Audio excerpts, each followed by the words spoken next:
Hey everybody, how's it going? Ron and Don here, and today we're back from a little hiatus to talk about some albums that we didn't get a chance to review this summer because we were super busy with jobs and such in college. We're back in the new dorm, actually. We got a new sort of the same setup. Ron&Don has a new studio. Yes. Yeah, we're just going to touch on some albums that we missed, and here we go. Yep. So the first album I want to give a shout out to is Kids See Ghosts album, Kids See Ghosts, self-titled. This is Kanye West and Kid Cudi, one of the 5 albums that Kanye did this summer actually, all pretty much in the same month. Yeah. And this is them just at their peak, just spitting bars and just these weird, crazy instrumentals, crazy experimental rap, and it's a joy to listen to. I really liked it. Yeah, for sure. The album that I want to touch on, and probably the album that I was most excited for this summer, was Hailstorm's new album, Vicious. I've been a fan of Hailstorm for quite a while. Mm-hmm. We saw them live in 2014. Their record before this was a flop. This record, Vicious, they're back up on top. Mm-hmm. It's such a great comeback. I wouldn't say it's as good as The Strange Case Of. It's definitely worth a listen. The song Uncomfortable, when it first came out, I was super excited for what was going to happen with it, and they delivered with this album. And also, they tried a couple new things on this album, too, which I appreciate, because the last one did that, but kind of... Too much. Some things just didn't work on the other one. Yeah. This one's major improvement, though. Good job. The second album I want to shout out is Kamasi Washington's new album. I was so excited for this. It is called Heaven and Earth, and this is just jazz at its finest.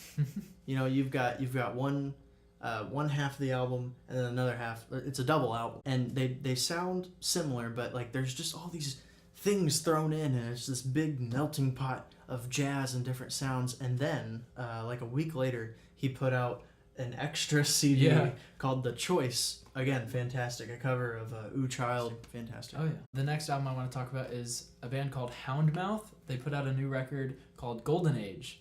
And I'm a huge fan of their first record before that. The album before had this really cool 60s, 50s kind of vibe. And I really enjoyed it. This album takes a sort of a very different turn. There's some elements of the other album in it. It's not the same. I feel like they took a more modern touch on some of those songs, and I enjoyed the first one a little bit more, but this was still a pretty solid record. There's some good songs on that. So I've got to talk about Death Grip's new album, Year of the Snitch. Death Grips, as we all know, is a widely experimental rap,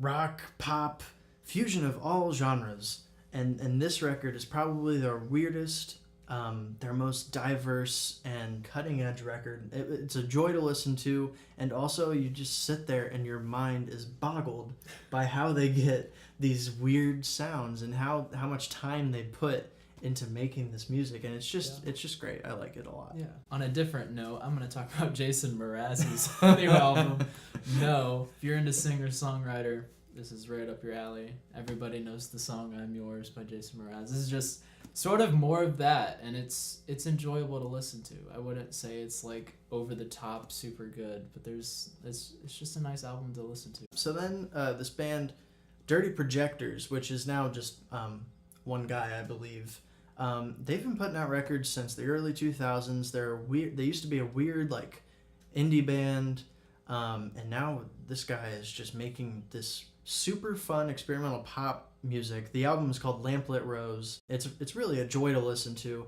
I wouldn't say it's anything like too special, but it's definitely just another good album in his discography. The next album I'm going to talk about is called Thank You for Today by Death Cab for Cutie.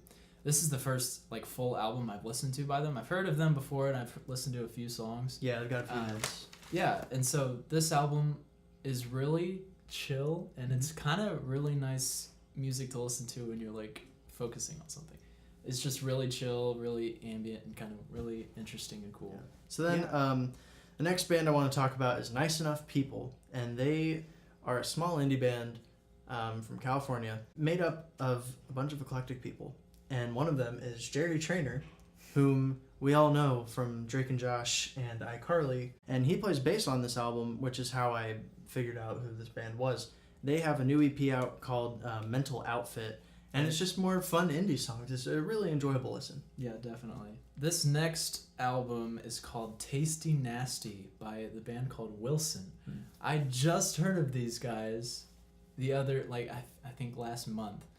I was on a workout mix, and this song called Dump Truck came on by Wilson. I was like, this is really interesting and really cool. So I listened to this album that just came out, and it's really, really fun. Yeah. It's got like funk, rock, and metal all in one. It's super fun. It's a really enjoyable listen. Next band I want to talk about is Fall Out Boy. One of my favorite emo bands. When I was like a freshman, sophomore, I was super obsessed with them. And they have this new EP out called Lake Effect Kid. And I've listened to the first song expecting to hear Mania, which I am so not a fan of. But they sound so back to their roots with just this new sound thrown in there a little bit. They have these awesome guitar leads. Patrick has never sounded better in like years. These vocal melodies are so good. It's all about their hometown of Chicago. And the third track, they threw in probably a B-side of Mania, my guess. But just that first track is just such a breath of fresh air. Just to hear old Fall Out Boy again. I really loved it. And then the album we're going to talk about is Panic at the Disco, Pray for the Wicked.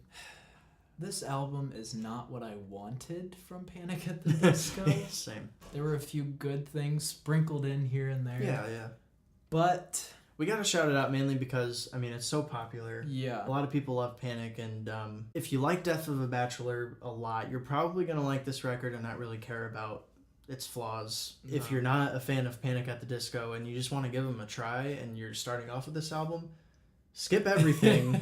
And then listen to The Overpass. Yeah. Because that song is a killer bop. Really is. And when I heard the singles leading up and I heard these horns and stuff, and I was like, oh, this is going to be like Roaring Twenties jazz. He has a song on there called Roaring Twenties as well. And that one's not bad. Yeah, not bad at all. But yeah, I don't know. I didn't really enjoy it as much as I did, say, Death of a Bachelor. Yeah.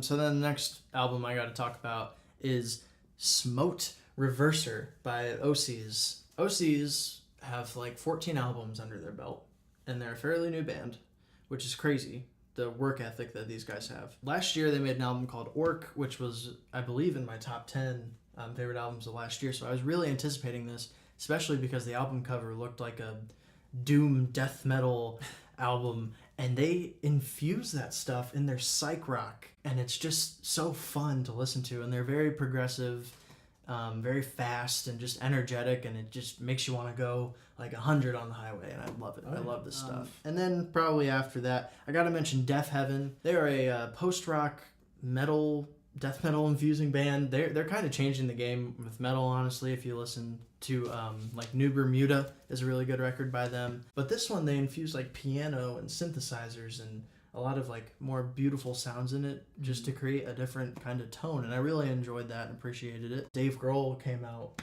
with a 20-minute song called Play. Oh yeah. You don't get bored. No. You don't. With long songs, you're like, there's got to be a point in it where I'm just gonna like kind of lose track. But no, he keeps you invested in this song the whole way through, and it's awesome. Yeah, there's so many parts to it that just keep you interested.